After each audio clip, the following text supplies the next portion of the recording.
Maravillas de Europa.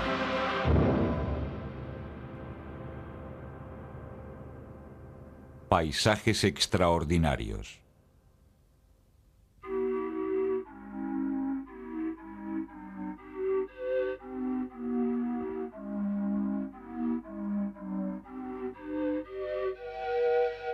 La tierra está caliente, muy caliente.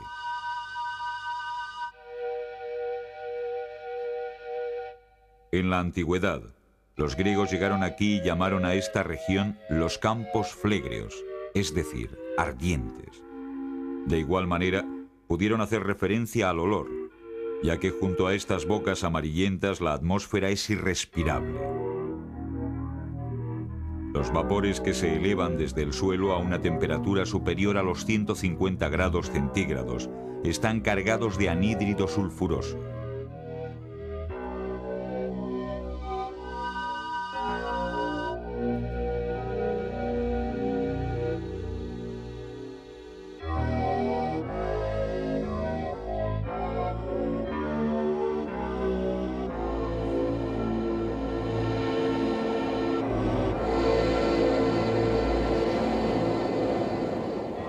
¿Qué hay bajo esta tierra?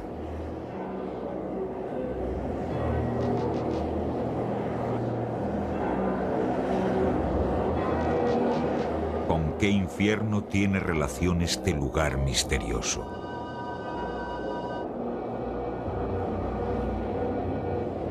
¿A qué planeta corresponden estas imágenes?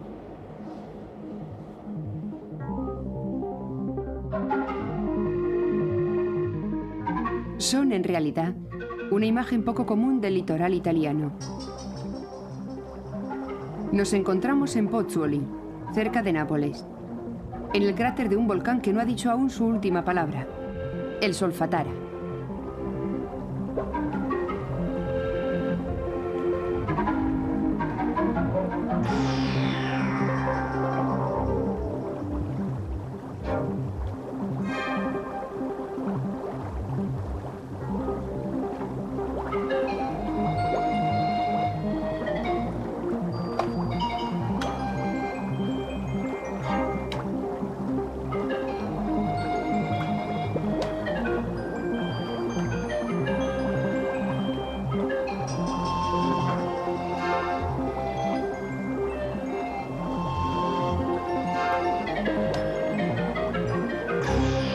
Estas hojas que caen como nuestros años, estas flores que se marchitan como nuestras horas, estas nubes que se desvanecen como nuestras ilusiones, estos ríos que se hielan como nuestra vida, nos desvelan los secretos de nuestro destino. Chateaubriand sintió y expresó en unas pocas líneas cómo los humanos buscamos a través de los paisajes una imagen semejante a nosotros mismos.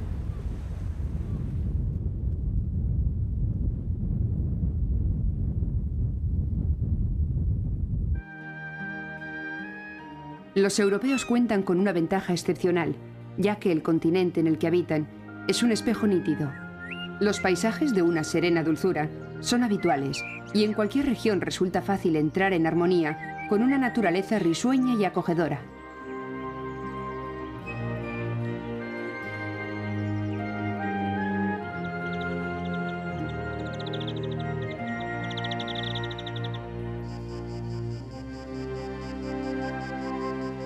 Este continente poco extenso, pues no representa más que una 1/15 parte de nuestro planeta, está situado entre los paralelos 35 y 75. Esta ubicación privilegiada evita los excesos climáticos. Las temperaturas medias están comprendidas entre los 15 grados bajo cero y los 15 grados en invierno y de 0 a 30 grados en verano. Los océanos y los mares no son ajenos a este fenómeno. El Atlántico, el Mediterráneo y el Báltico circundan el continente y suavizan los climas. En Europa, ningún lugar está a más de 700 kilómetros de una costa.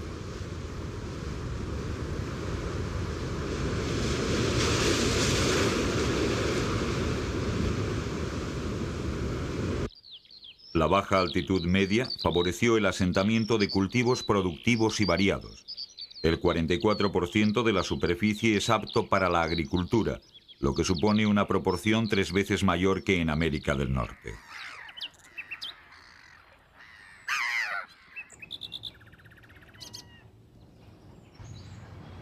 Como si de un jardín se tratara, este continente permite a 500 millones de europeos pasear, reencontrarse con la naturaleza y en ocasiones también destruirla.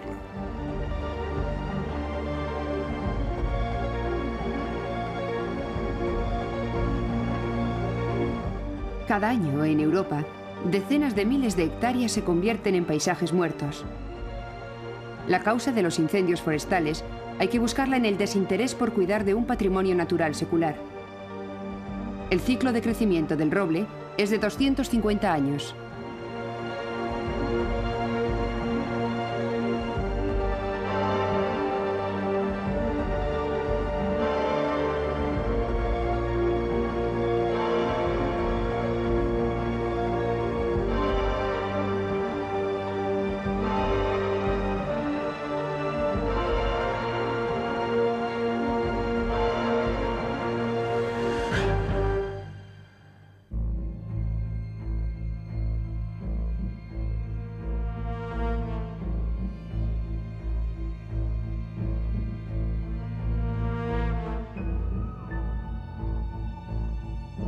Cuando desciende el nivel de las aguas de los lagos artificiales, se descubren en sus contornos riberas descarnadas.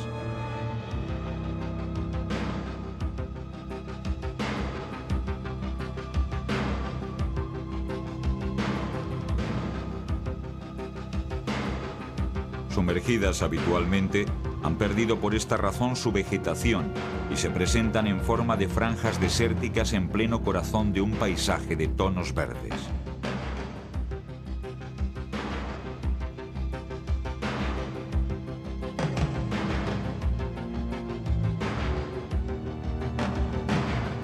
La naturaleza europea, como para desvelar nuestro destino, ha creado también paisajes capaces de excitar nuestra imaginación. En Rumanía, el embalse de la Cu-Rosu es completamente natural. En 1837, una ladera del monte Gilcos se hundió literalmente, creando una presa en el curso del río. El lago que se formó, el Lago Rojo, nos muestra hoy en su superficie el recuerdo del bosque sumergido.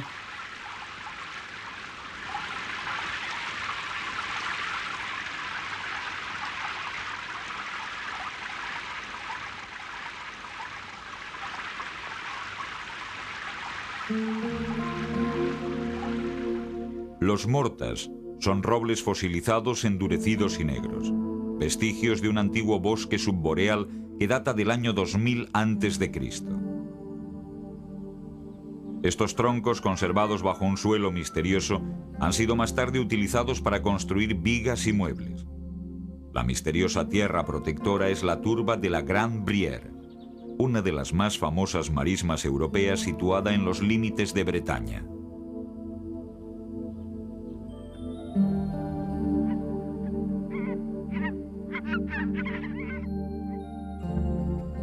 El bosque de robles resistió 500 años antes de ser abatido por los vientos del oeste y más tarde cubierto por arrasadoras formaciones de la naturaleza. Pero el origen de la Grande Brière se remonta a una depresión tectónica ocurrida hace 15 millones de años. Hace 10.000 años el mar depositó, antes de retirarse, una arcilla azul en la tierra. la crecida de las aguas provocó la formación de una gran zona pantanosa. La Gran Brière se descubre a orillas del agua. Esta embarcación de fondo plano, maniobrada con la ayuda de una percha, ha sido desde siempre el medio de transporte local. Incluso si hoy en día se le acoplara un motor, esta barca seguiría siendo el mejor vehículo para penetrar en el corazón de las marismas. El núcleo de este lugar de 7.000 hectáreas permanece en estado virgen, compuesto por un mosaico de canales, cañaverales y albuferas.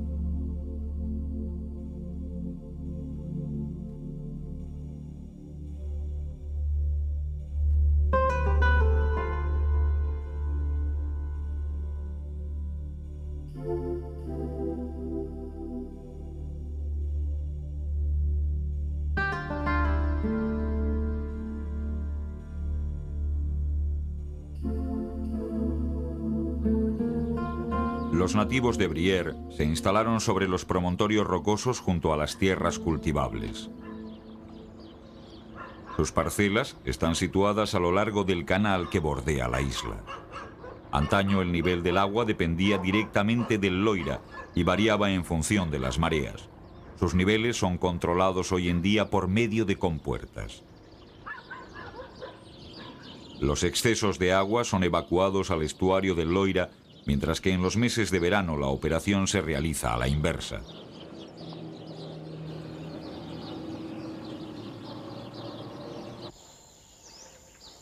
Si estos nativos cuidan con tal esmero sus marismas, es porque tras el reinado de Luis XVI ellos son sus propietarios y porque durante siglos, para sobrevivir, han explotado estas marismas al máximo. La explotación de juncos es primordial para la construcción de techumbres para las cabañas y para la fabricación de lechos para el ganado. También extraen turba y se dedican al pastoreo. Las vacas y los caballos toman posesión de estas praderas en cuanto se retiran las aguas en primavera.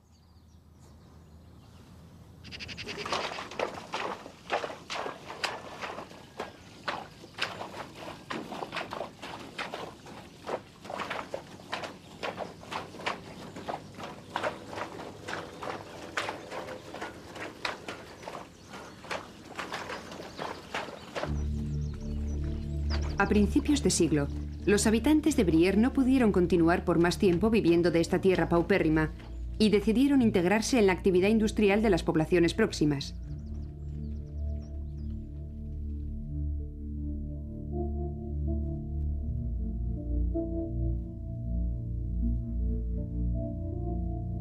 Entonces, ¿por qué recorren aún los canales y los cañaverales que parecen no tener nada que ofrecer?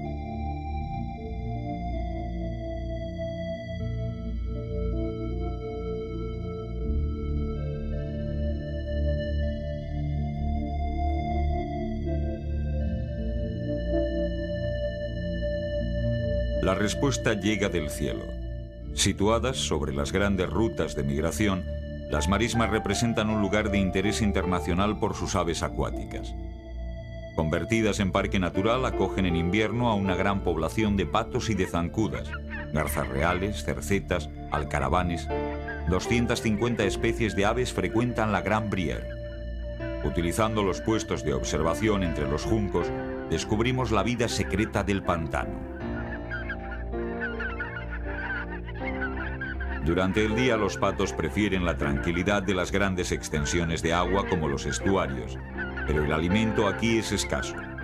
Al atardecer regresan a las marismas donde se sacian con el tapiz vegetal rico en moluscos e insectos.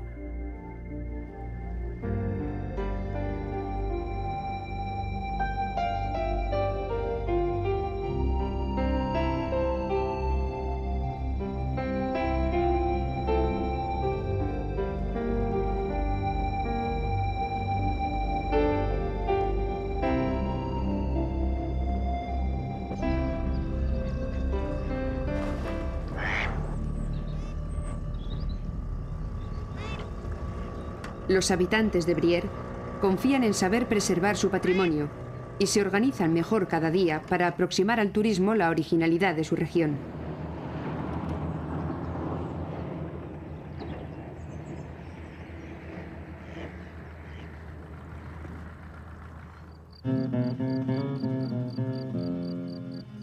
Sin una mínima extensión de agua en la que reflejarse, el sol imprime su huella en el aspecto de este lugar.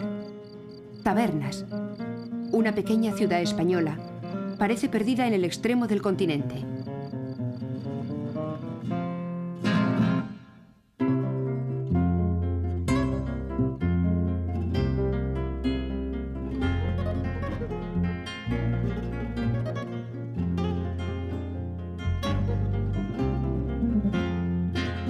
Nos encontramos en Andalucía, la pintoresca región del sur de España, y por tanto, Tabernas ofrece una imagen diferente. No la ciudad en sí, sino la inmensidad desértica de 12.000 hectáreas situada ante su puerta de entrada.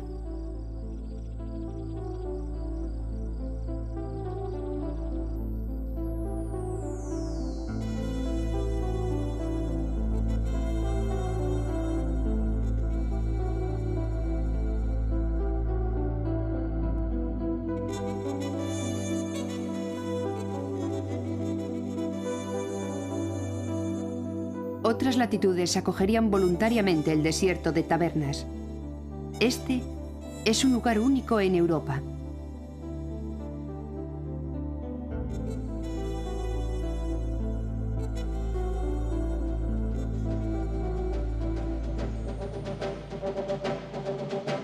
Los paisajes desérticos evocan inevitablemente los decorados de los westerns. Este detalle no se les ha escapado a los productores italianos que han encontrado aquí la forma de poner en escena sus historias de cowboys sin tener que desplazar los equipos al otro lado del Atlántico.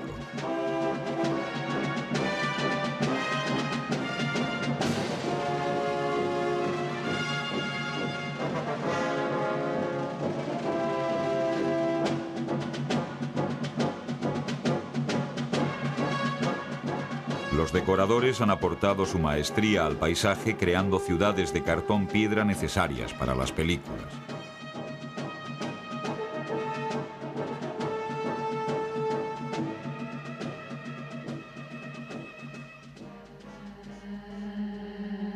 En su errante peregrinar, las nubes tropiezan con las colinas decorándolas. En esta región rara vez encontramos el cielo cubierto.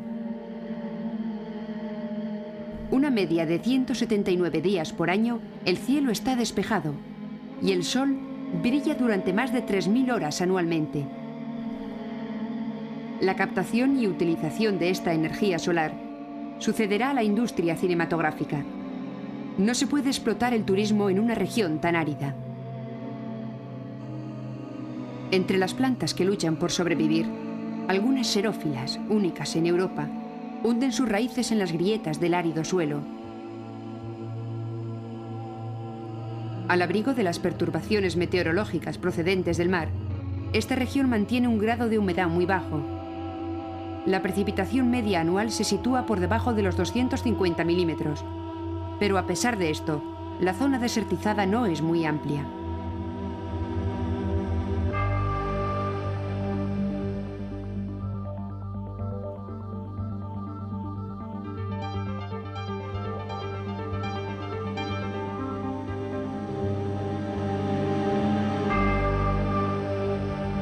A unos cientos de kilómetros se encuentra el Campo de las Dalias, área de regadío, donde se extiende la huerta de Europa.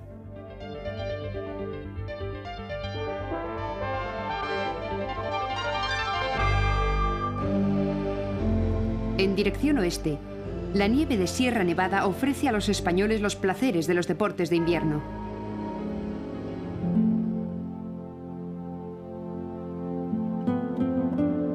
Lejos de las imágenes típicas de Andalucía, la vista que nos presenta Tabernas ciertamente no es la más hospitalaria, pero tal vez sea la más impactante. El escritor Juan Goytisolo descubrió y adoptó esta región. Mi recorrido por la provincia de Almería en septiembre de 1956 fue en realidad un periplo bautismal.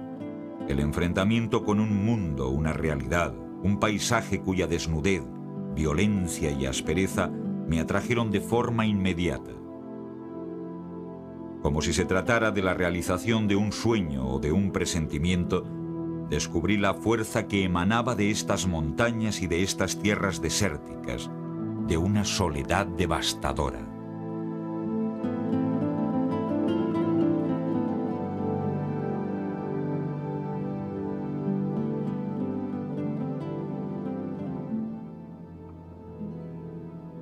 De la misma manera, un sentimiento de soledad nos invade en el centro de esta gran extensión, donde solo viven los rebaños, y que aquí, en Hungría, se denomina puszta.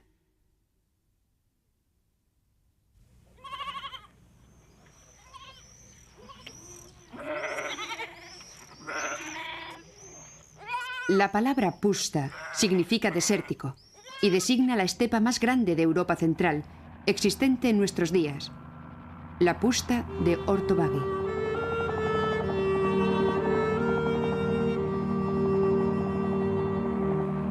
Esta zona de 5.000 hectáreas en pleno corazón de Europa es un lugar protegido, un parque nacional declarado Reserva de la Biosfera por la UNESCO.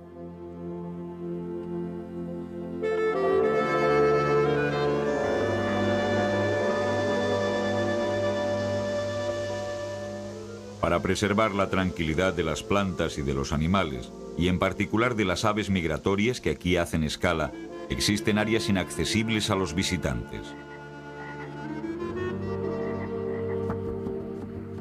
En esta zona, en otros tiempos muy extensa, se comenzó en el siglo XVII por fijar las arenas movedizas plantando acacias. Tras esto, la repoblación forestal y el regadío favorecieron el desarrollo de la agricultura.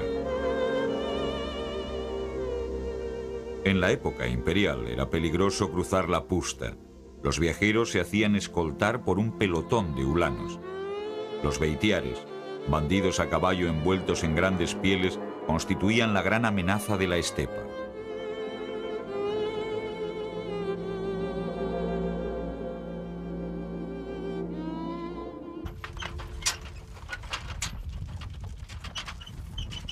Lo que caracteriza a la estepa es la ausencia de relieves y la aridez del suelo.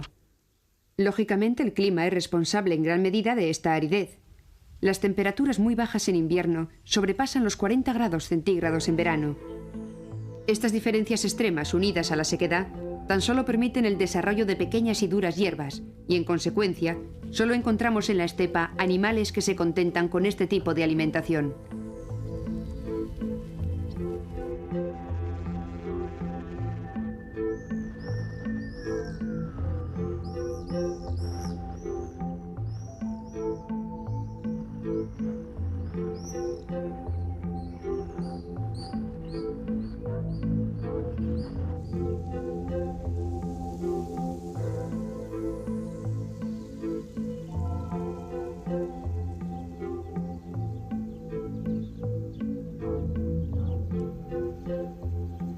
La puszta de Ortovágy es el dominio del buey gris, característico por su gran cornamenta.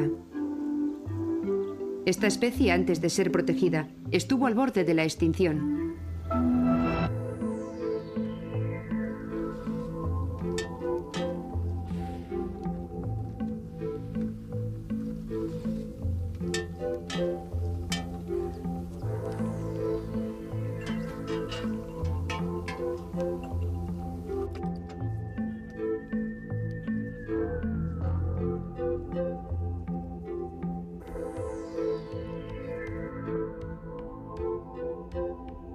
En la puszta encontramos varias razas de perros autóctonos, como el pequeño puli, dócil y rápido, el komondor y el kubás.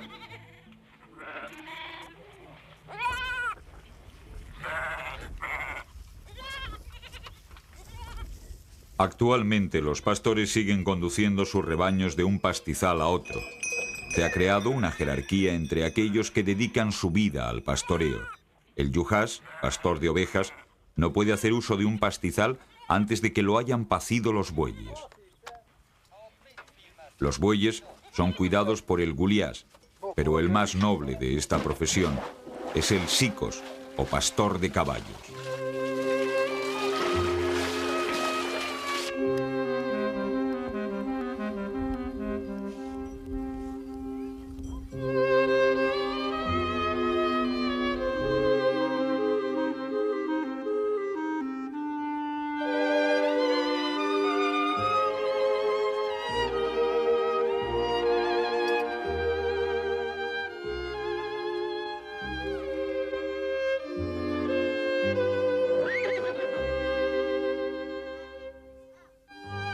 Aún hoy podemos ver al Xikos en su tradicional tarea de surcar la estepa con su recua de caballos semisalvajes, levantando una polvareda en el horizonte.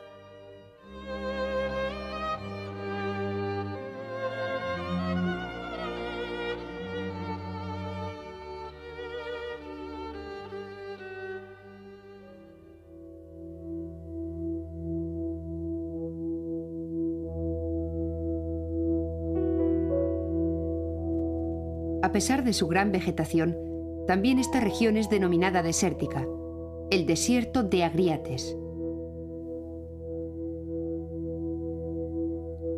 En esta zona septentrional de Córcega nos enfrentamos al maquis, es decir, una vegetación baja tan densa que impide al hombre progresar.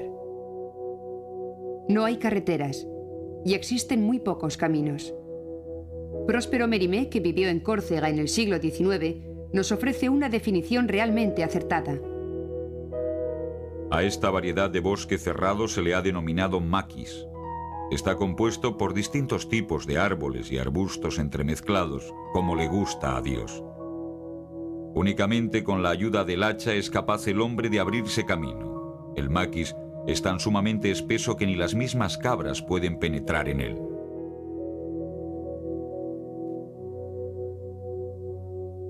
Mérimée apuntó asimismo que un área de estas características es un refugio ideal para cualquiera que huya de la justicia.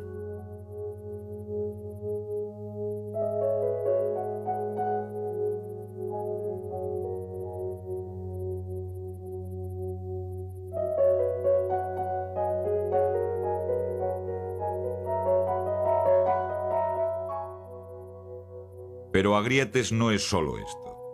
Las 13.000 hectáreas que componen esta semicircunferencia erróneamente llamada desierto constituyen una zona protegida a lo largo del litoral. 36 kilómetros de costa intacta, inaccesible por carretera, la delimitan al norte. Las playas de Agriates fueron la vía de entrada de los invasores procedentes del continente. Los pueblos en peligro abandonaron sus asentamientos definitivamente en el siglo XVI para replegarse hacia el interior.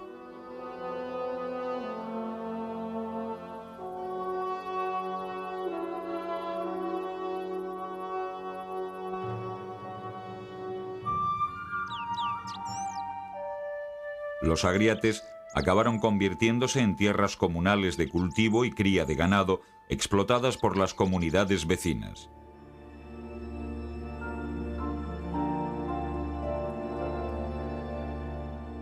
A comienzos de siglo, la agreste tierra de Agriates, menos rica que la de las colonias, vio partir a comunidades enteras de lugareños allende los mares. Su explotación se interrumpió por abandono de los agricultores y pastores. Los corrales y rediles fueron abandonados.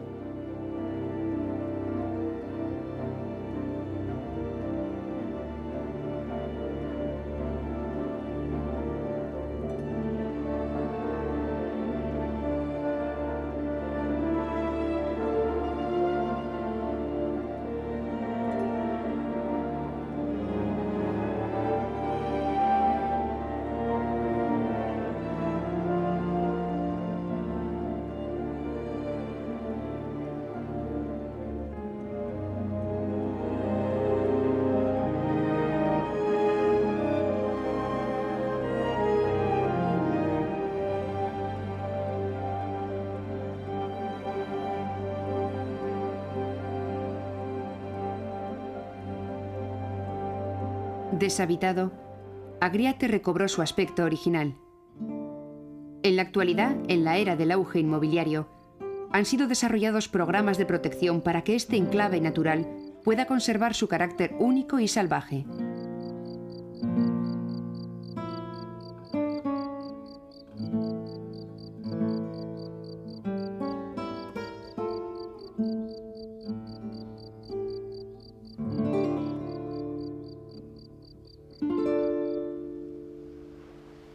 A lo largo de la costa oeste, Córcega oculta otros secretos para revelárselos a quienes deseen recorrer sus senderos.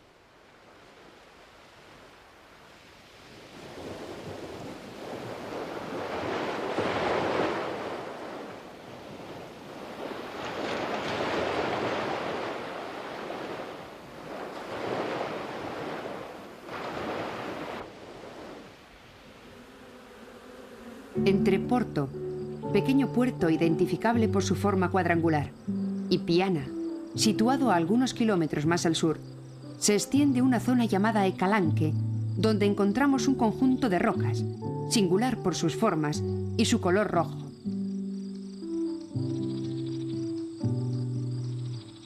Los caminos que recorren estos acantilados nos invitan a visitar este lugar y nos hacen descubrir multitud de rincones de singular encanto.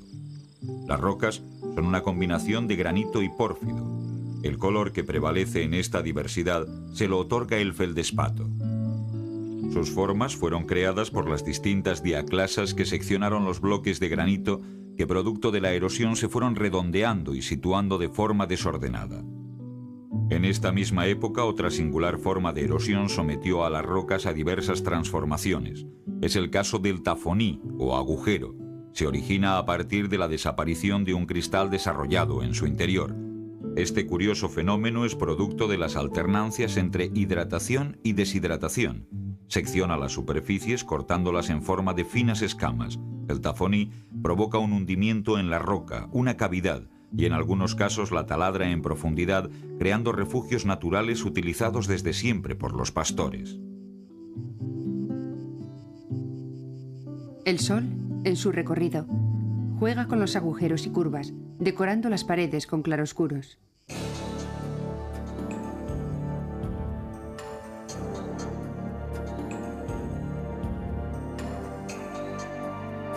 Más tarde la luz se atenúa, las sombras se alargan y el mundo se transforma.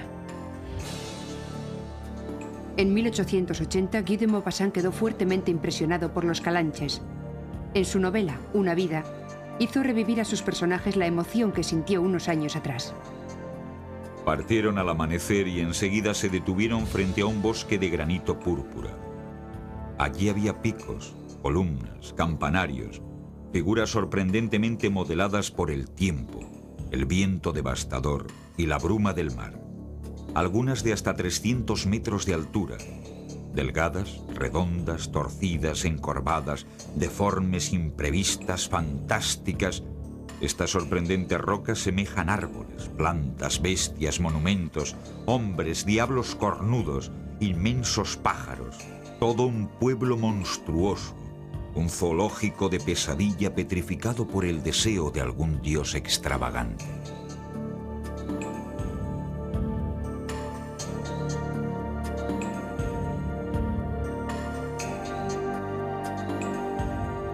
Al atardecer en Piana, los colores en los que se confunden tierra y mar parecen sustraídos de algún cuadro.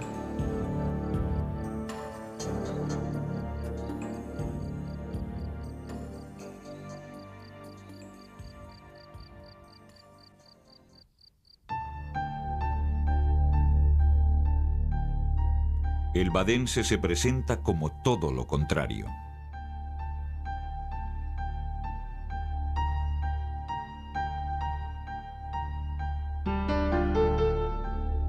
En principio, se define como la negación. Negación del color, de las formas, del relieve. Negación de la propia identidad. El badense no es ni mar ni tierra.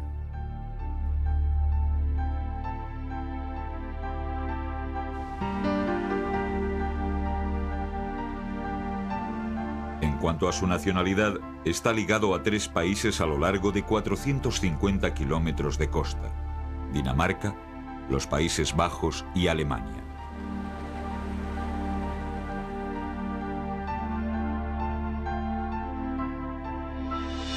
Más tarde, el badense muestra una imagen más personal, pero terriblemente efímera.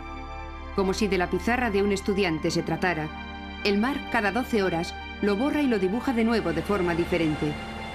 Con cada marea las aguas invaden el llamado Bad, un espacio anfibio en ocasiones sumergido hasta 20 kilómetros de profundidad, para más tarde retirarse y permitirnos descubrir la vida animal y vegetal adaptada a tan singulares condiciones.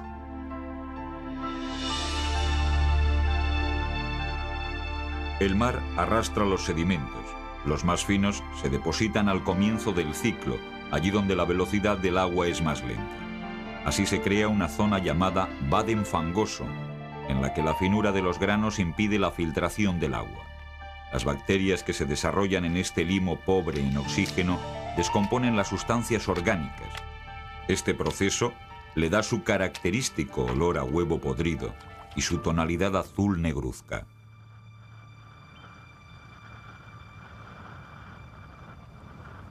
En el otro extremo de la cadena alimentaria, un centenar de especies de aves acuáticas disfrutan de este biotopo, uno de los más productivos del mundo. Numerosas reservas naturales se encuentran diseminadas a lo largo de la costa, ofreciendo a los animales zonas de descanso y de reproducción.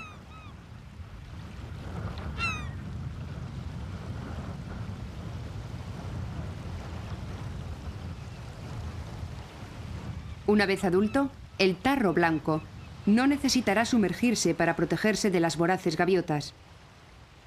A aquellos que parten a la búsqueda de insectos o crustáceos, su plumaje veteado y su pico carmesí no les permite pasar inadvertidos en la monotonía del entorno.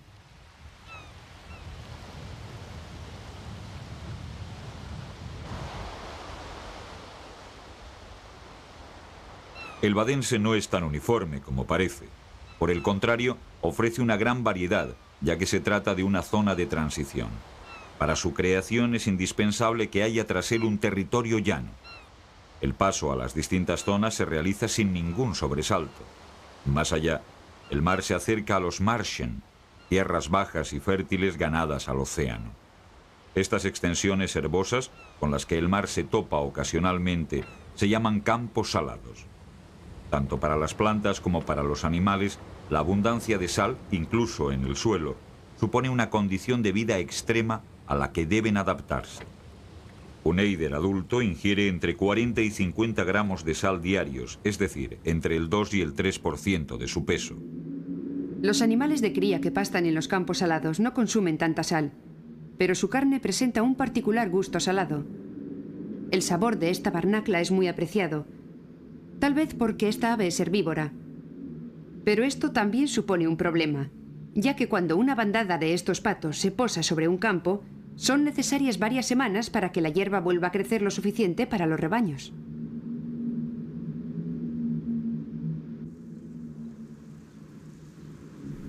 Al igual que el mar, el viento juega un papel importante en el Bad. Desplaza la arena que se ha depositado durante largo tiempo, formando una hilera de dunas. Para el asentamiento de las dunas, la vegetación es indispensable.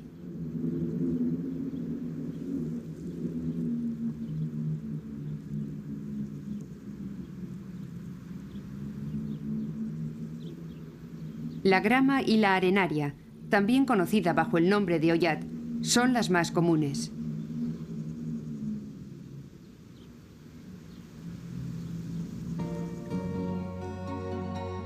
Bajo estas condiciones, las dunas pueden alcanzar hasta 30 metros de altura y formar islas. De acuerdo con su formación, las islas se desplazan a lo largo del tiempo. La isla de Sil es más estable, ya que se formó a partir de un resto de continente. Situada en el extremo del Bad, forma junto con las otras islas una muralla que la protege de las olas y de las fuertes corrientes marinas.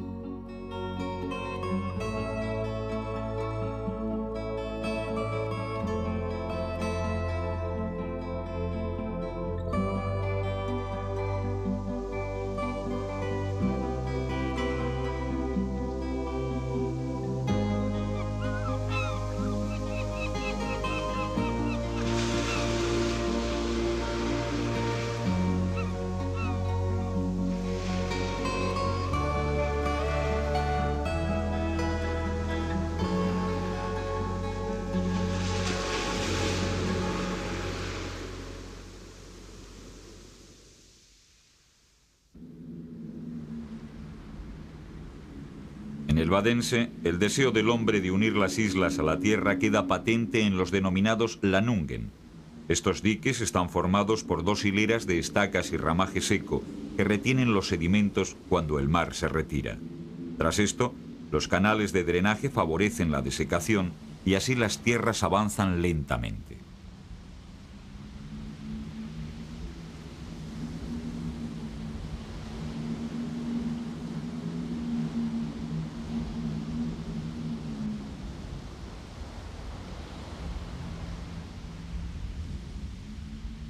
Pero no es fácil contener el mar. Y cuando las mareas son más vivas, el mar regresa para intentar recuperar los espacios perdidos.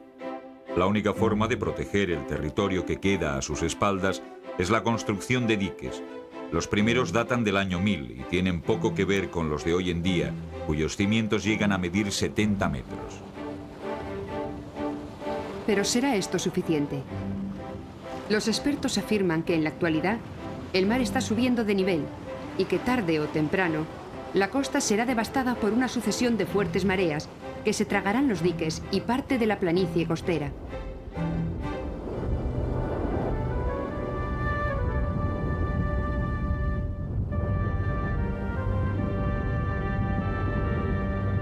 Otros especialistas advierten sobre los efectos nocivos del hombre sobre el Wadensee. El turismo y la contaminación amenazan el equilibrio ecológico. Los expertos insisten en que hay motivos de alarma, pero la contaminación es tan alta que algunos han llegado a pronosticar la muerte próxima de este biotopo.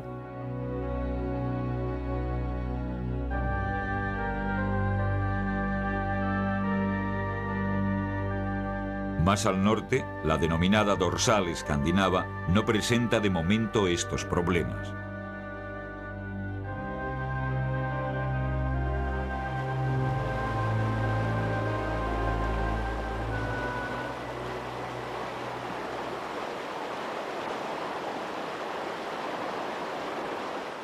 Situada en el corazón de los 1.700 kilómetros que constituyen la cadena montañosa de Escandinavia, el Femundsmarka está prácticamente despoblado.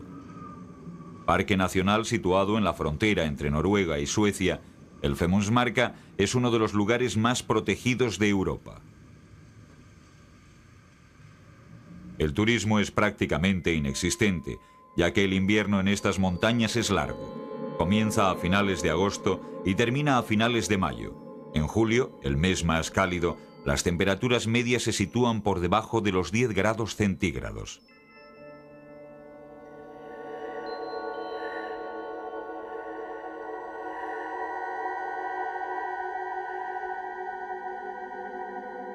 Como vestigio de la masa glaciar que cubría el norte de Europa en la era cuaternaria, numerosos lagos ocupan los valles de esta cadena montañosa. A diferencia de los lagos finlandeses que se encuentran en las llanuras, estos están encerrados entre montañas y son, por lo tanto, más alargados y profundos. Con 514 metros de profundidad, el lago Hornindal, en Noruega, es el más profundo de Europa, pero aquí, en el parque de Femundsmarka, se le denomina Femunden. El lago permanece helado en invierno y adopta la forma de una gran pista plana y blanca de más de 50 kilómetros de longitud.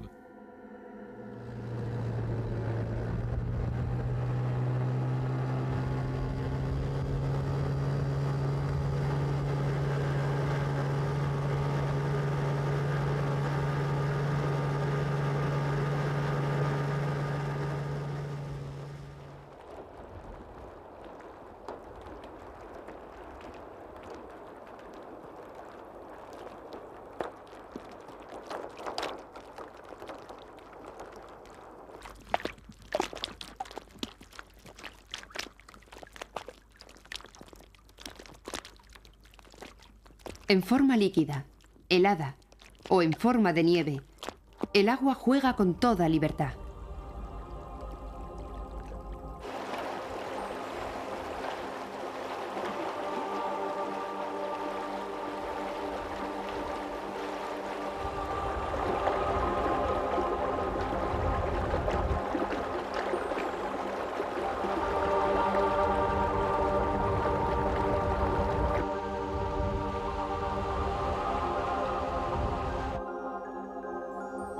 La nieve virgen que recubre el suelo es testigo del aislamiento de esta región.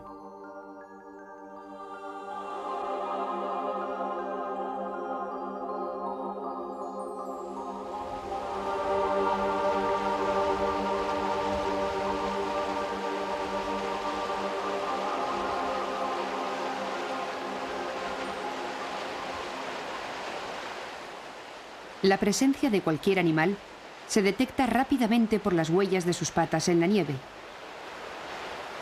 El mirlo acuático es un pájaro frágil que gusta de este mundo tranquilo. Ni tan siquiera en invierno abandona la región. Cubierta de nieve, la tierra ofrece pocos alimentos. Es necesario, por tanto, buscarlos en el agua en forma de insectos acuáticos. Para ello, el mirlo no duda en sumergirse. Tal vez tomando como ejemplo al mirlo, los escandinavos, defraudados ante lo que la tierra ofrecía, se hicieron a la mar hace más de 1000 años. Cuando en el siglo IX llegaron a esta isla, apreciaron de inmediato que esta tierra se encontraba aún más helada que la suya. La llamaron Islandia, la tierra de hielo. Hoy en día los glaciares ocupan el 11% del territorio de la isla. Azotada por las corrientes polares y oceánicas, Islandia soporta generalmente temperaturas frías, aunque más suaves en invierno que en los territorios continentales situados en la misma latitud. El clima no resulta adecuado para la agricultura. Esta se practica tan solo en el 1% del territorio, dejando para la cría de ganado y en especial para las 700.000 ovejas que pastan en libertad las zonas poco fértiles. Asimismo, las ciudades cubren solo una pequeña parte de la superficie de la isla. La población no llega a los 250.000 habitantes y se reagrupa en localidades próximas a la costa, como Reykjavik, que acoge a más de la mitad de los islandeses. La esperanza de vida en Islandia se sitúa entre las más altas del mundo, pero con una densidad de 2,4 habitantes por kilómetro cuadrado, es el país menos poblado de Europa. El resto de Islandia es la nada. Espacios enormes cubiertos de guijarros, decorados lunares que los astronautas americanos visitaron para su entrenamiento. A excepción de los jardines de las ciudades y de algunas pequeñas zonas boscosas, los árboles apenas se encuentran en la isla. Este paisaje desolado se debe en gran medida a las cenizas arrojadas por las erupciones volcánicas que la isla ha conocido a lo largo de los últimos siglos. En estas grandes extensiones yermas solo crecen musgos y líquenes.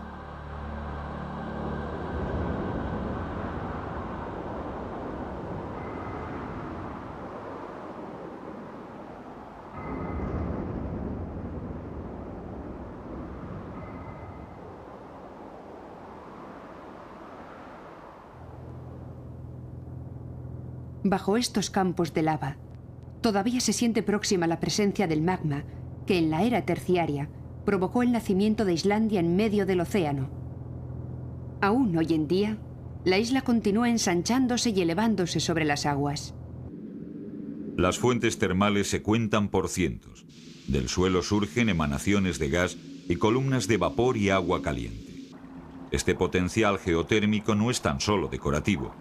Los islandeses han encontrado en él una forma de calefacción que utilizan en su vida diaria y lo aprovechan para sus cultivos de invernadero.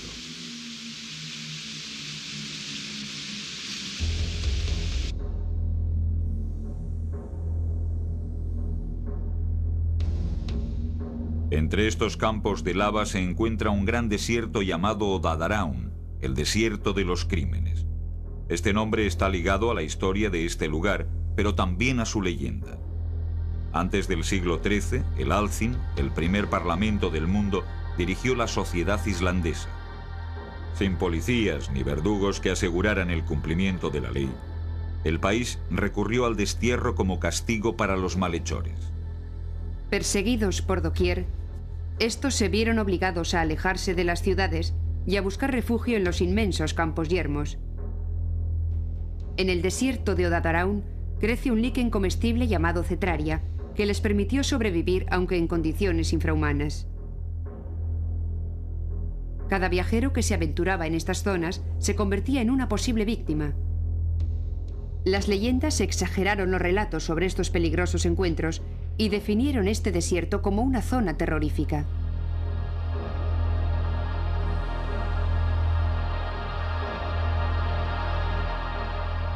Hoy en día puede recorrerse el desierto sin temor, si bien la atmósfera permanece cargada por el recuerdo de los proscritos.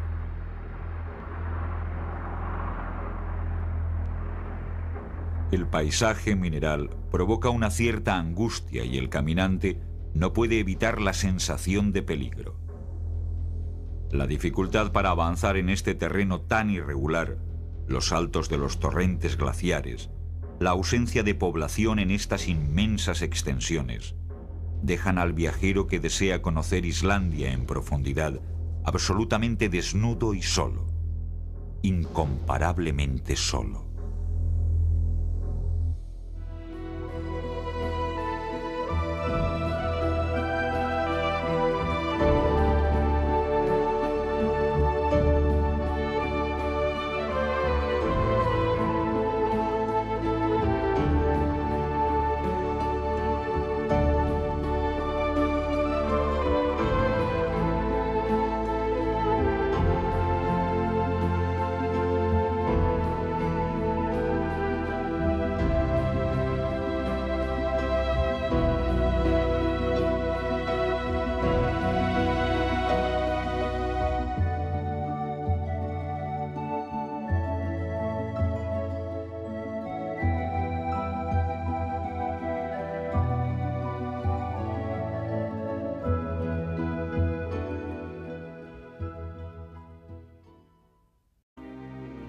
Las temperaturas medias están comprendidas entre los 15 grados bajo cero y los 15 grados en invierno y de 0 a 30 grados en verano.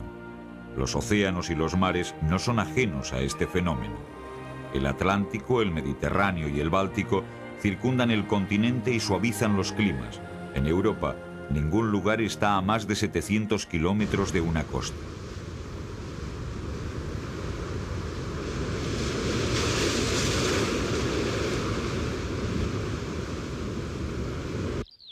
La baja altitud media favoreció el asentamiento de cultivos productivos y variados.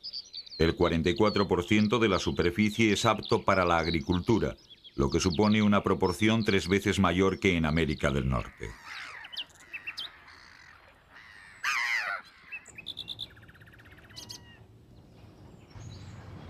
Como si de un jardín se tratara, este continente permite a 500 millones de europeos pasear, reencontrarse con la naturaleza y en ocasiones también destruirla.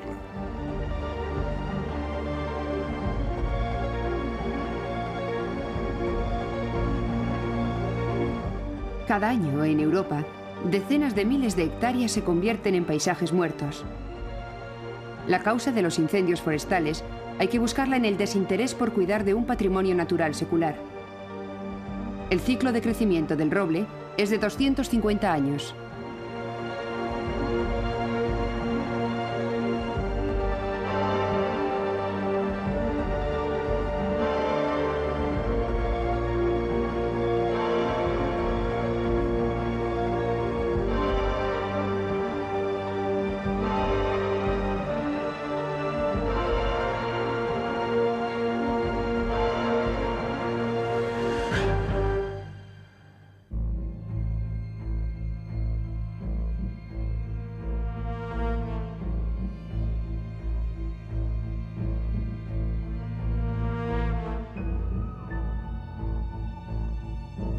Cuando desciende el nivel de las aguas de los lagos artificiales, se descubren en sus contornos riberas descarnadas.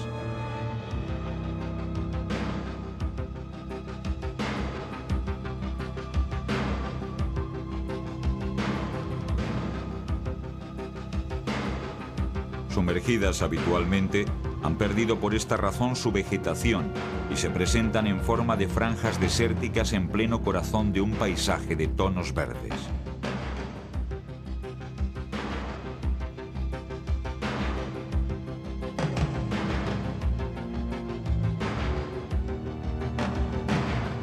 La naturaleza europea, como para desvelar nuestro destino, ha creado también paisajes capaces de excitar nuestra imaginación. En Rumanía, el embalse de la Cu-Rosu es completamente natural.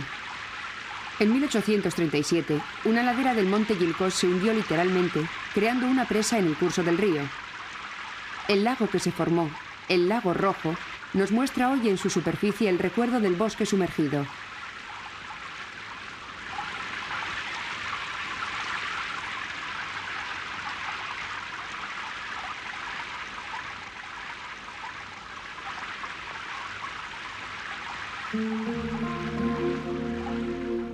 Los mortas son robles fosilizados endurecidos y negros, vestigios de un antiguo bosque subboreal que data del año 2000 a.C.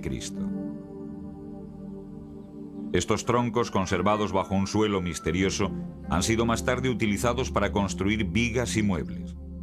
La misteriosa tierra protectora es la turba de la Grande Brière, una de las más famosas marismas europeas situada en los límites de Bretaña.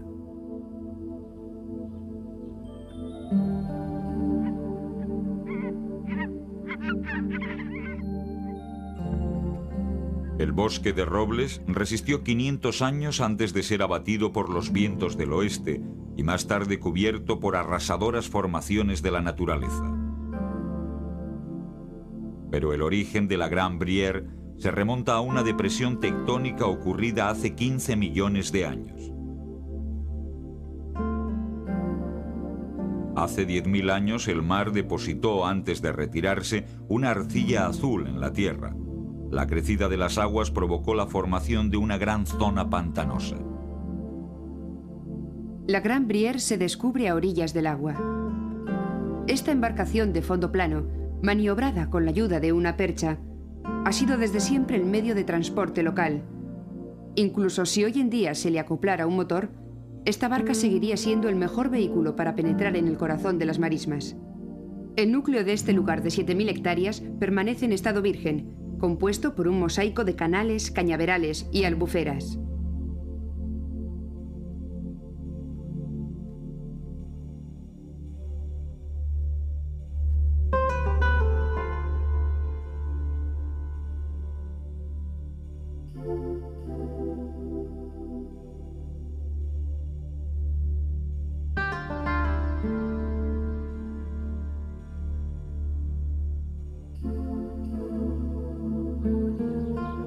Los nativos de Brière se instalaron sobre los promontorios rocosos junto a las tierras cultivables. Sus parcelas están situadas a lo largo del canal que bordea la isla. Antaño el nivel del agua dependía directamente del Loira y variaba en función de las mareas. Sus niveles son controlados hoy en día por medio de compuertas. Los excesos de agua son evacuados al estuario del Loira, mientras que en los meses de verano la operación se realiza a la inversa.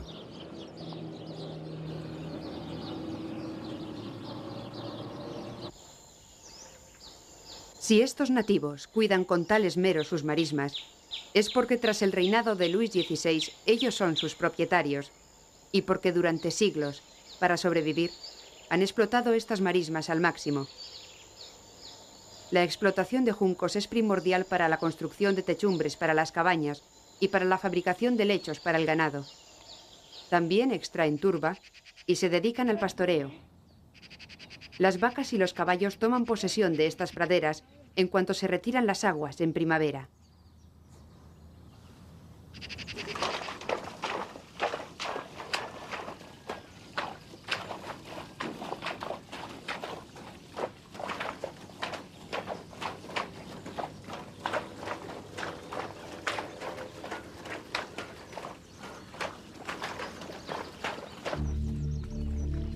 A principios de siglo, los habitantes de Brière no pudieron continuar por más tiempo viviendo de esta tierra paupérrima y decidieron integrarse en la actividad industrial de las poblaciones próximas.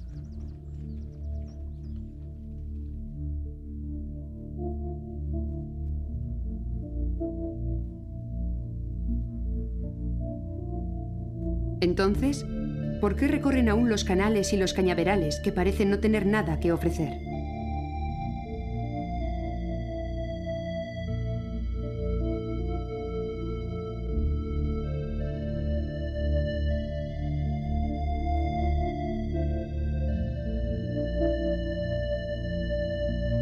La respuesta llega del cielo.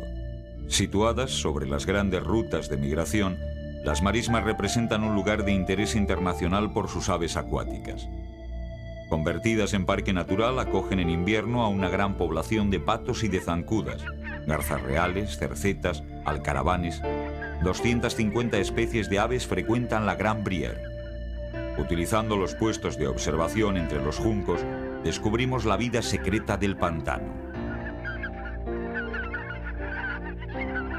Durante el día los patos prefieren la tranquilidad de las grandes extensiones de agua como los estuarios, pero el alimento aquí es escaso. Al atardecer regresan a las marismas donde se sacian con el tapiz vegetal rico en moluscos e insectos.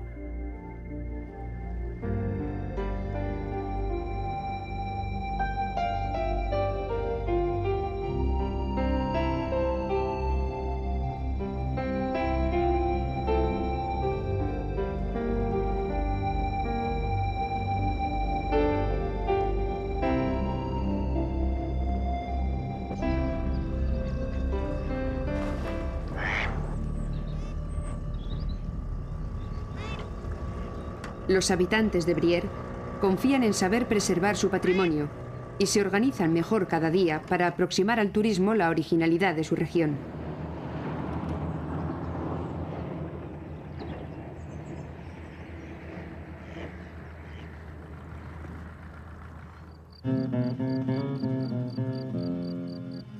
Sin una mínima extensión de agua en la que reflejarse, el sol imprime su huella en el aspecto de este lugar. Tabernas. Una pequeña ciudad española parece perdida en el extremo del continente. Nos invade en el centro de esta gran extensión, donde solo viven los rebaños, y que aquí, en Hungría, se denomina puszta.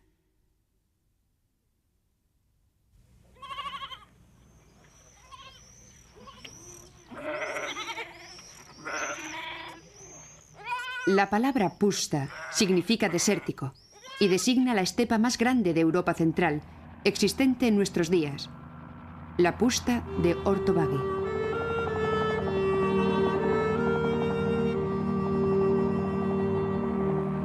Esta zona de 5.000 hectáreas en pleno corazón de Europa es un lugar protegido, un parque nacional declarado Reserva de la Biosfera por la UNESCO.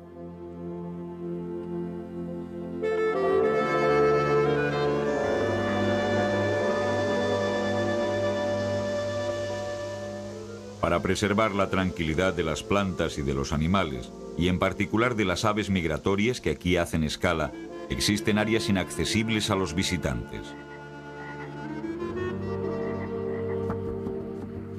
En esta zona, en otros tiempos muy extensa, se comenzó en el siglo XVII por fijar las arenas movedizas plantando acacias. Tras esto, la repoblación forestal y el regadío favorecieron el desarrollo de la agricultura. En la época imperial era peligroso cruzar la puszta. Los viajeros se hacían escoltar por un pelotón de ulanos.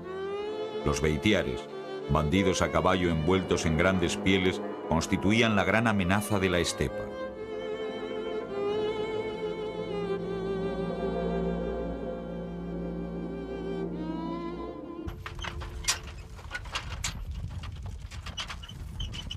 Lo que caracteriza a la estepa es la ausencia de relieves y la aridez del suelo. Lógicamente, el clima es responsable en gran medida de esta aridez. Las temperaturas muy bajas en invierno sobrepasan los 40 grados centígrados en verano. Estas diferencias extremas, unidas a la sequedad, tan solo permiten el desarrollo de pequeñas y duras hierbas, y en consecuencia, solo encontramos en la estepa animales que se contentan con este tipo de alimentación.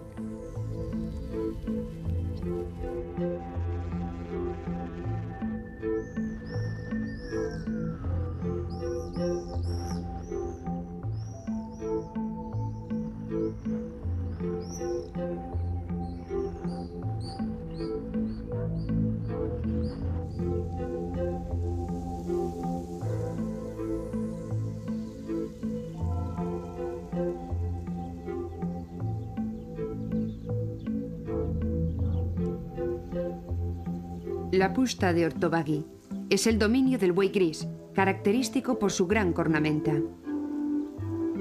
Esta especie, antes de ser protegida, estuvo al borde de la extinción.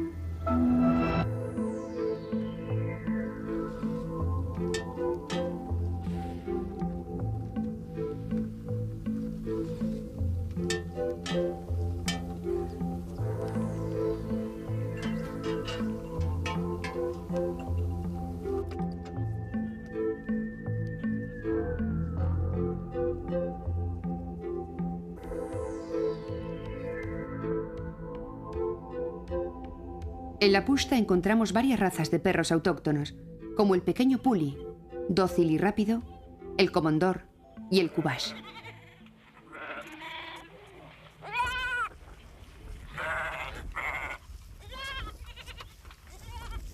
Actualmente los pastores siguen conduciendo sus rebaños de un pastizal a otro. Se ha creado una jerarquía entre aquellos que dedican su vida al pastoreo. El yuhas, pastor de ovejas, no puede hacer uso de un pastizal antes de que lo hayan pacido los bueyes. Los bueyes son cuidados por el guliás, pero el más noble de esta profesión es el sikos, o pastor de caballos.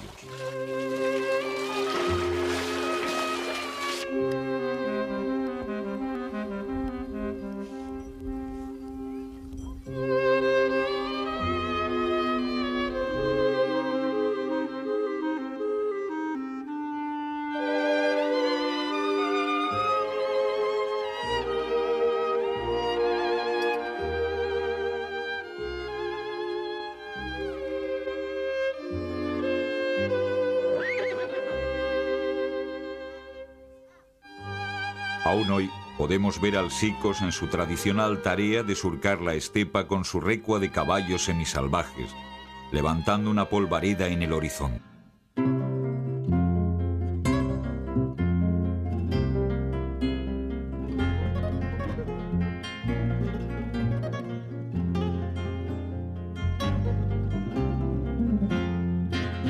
Nos encontramos en Andalucía, la pintoresca región del sur de España. Y por tanto, Tabernas ofrece una imagen diferente. No la ciudad en sí, sino la inmensidad desértica de 12.000 hectáreas situada ante su puerta de entrada.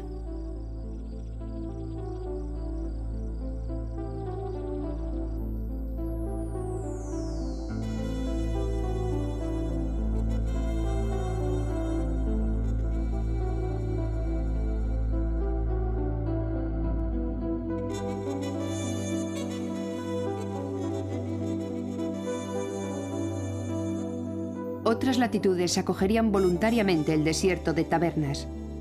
Este es un lugar único en Europa.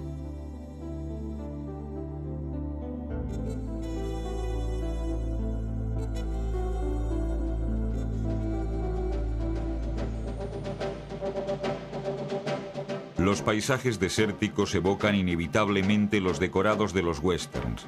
Este detalle no se les ha escapado a los productores italianos que han encontrado aquí la forma de poner en escena sus historias de cowboys sin tener que desplazar los equipos al otro lado del Atlántico.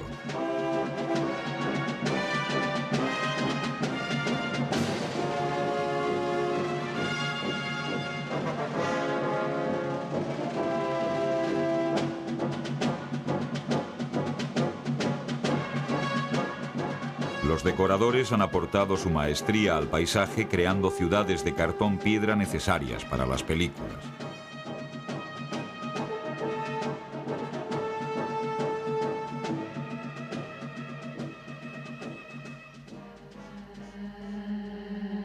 En su errante peregrinar, las nubes tropiezan con las colinas decorándolas. En esta región rara vez encontramos el cielo cubierto. Una media de 179 días por año, el cielo está despejado y el sol brilla durante más de 3.000 horas anualmente. La captación y utilización de esta energía solar sucederá a la industria cinematográfica. No se puede explotar el turismo en una región tan árida. Entre las plantas que luchan por sobrevivir, algunas xerófilas, únicas en Europa, hunden sus raíces en las grietas del árido suelo. Al abrigo de las perturbaciones meteorológicas procedentes del mar, esta región mantiene un grado de humedad muy bajo. La precipitación media anual se sitúa por debajo de los 250 milímetros, pero a pesar de esto, la zona desertizada no es muy amplia.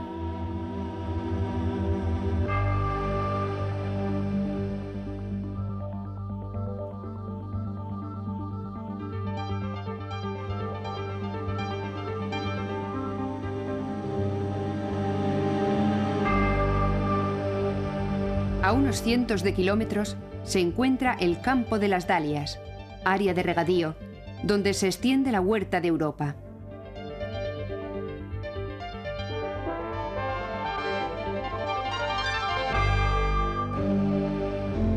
En dirección oeste, la nieve de Sierra Nevada ofrece a los españoles los placeres de los deportes de invierno.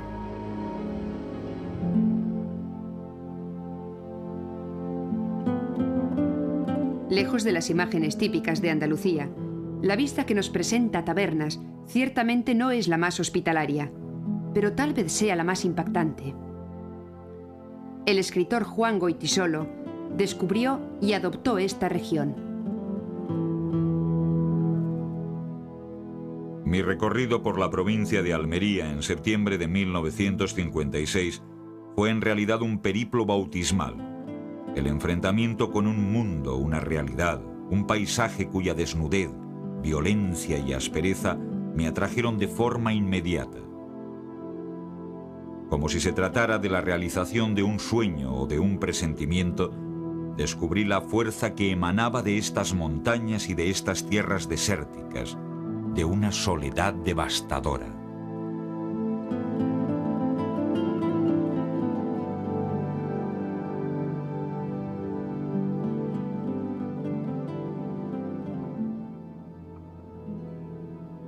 De la misma manera, un sentimiento de soledad.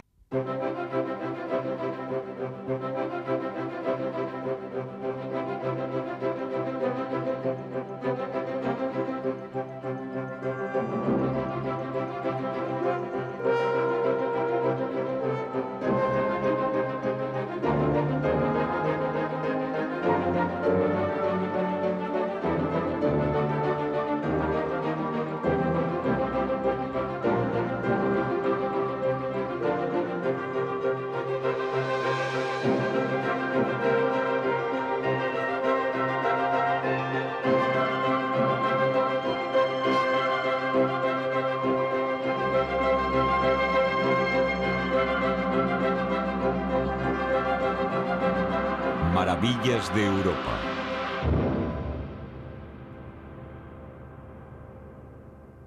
Paisajes extraordinarios.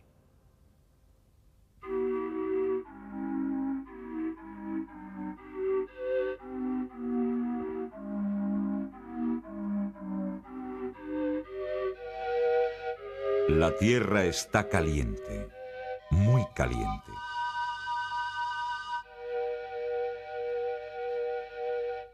En la antigüedad, los griegos llegaron aquí y llamaron a esta región los campos flegreos, es decir, ardientes. De igual manera, pudieron hacer referencia al olor, ya que junto a estas bocas amarillentas la atmósfera es irrespirable. Los vapores que se elevan desde el suelo a una temperatura superior a los 150 grados centígrados están cargados de anhídrido sulfuroso.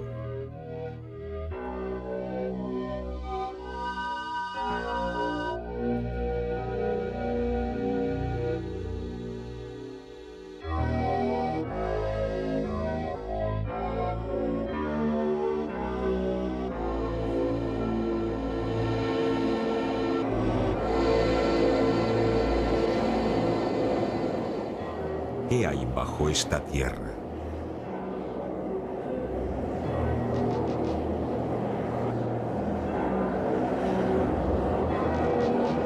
¿Con qué infierno tiene relación este lugar misterioso?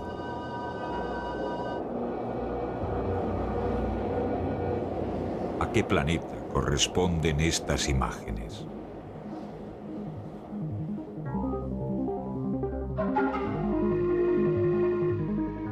Son, en realidad, una imagen poco común del litoral italiano.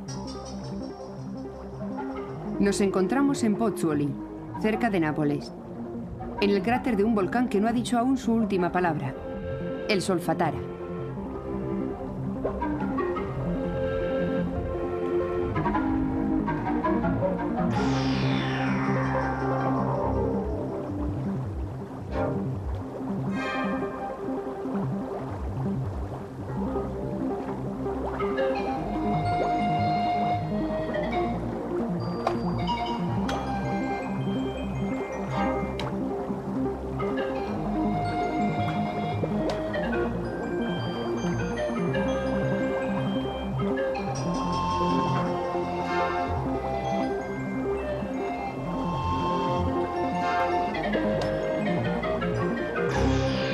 Estas hojas que caen como nuestros años. Estas flores que se marchitan como nuestras horas. Estas nubes que se desvanecen como nuestras ilusiones. Estos ríos que se hielan como nuestra vida, nos desvelan los secretos de nuestro destino. Chateaubriand sintió y expresó en unas pocas líneas cómo los humanos buscamos a través de los paisajes una imagen semejante a nosotros mismos.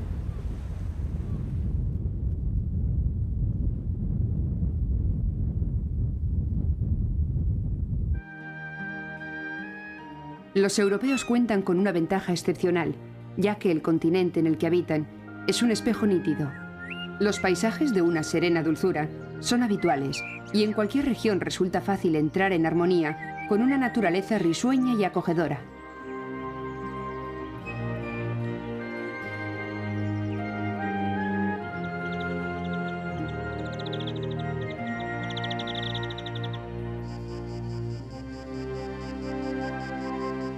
Este continente poco extenso, pues no representa más que una 1/15 parte de nuestro planeta, está situado entre los paralelos 35 y 75.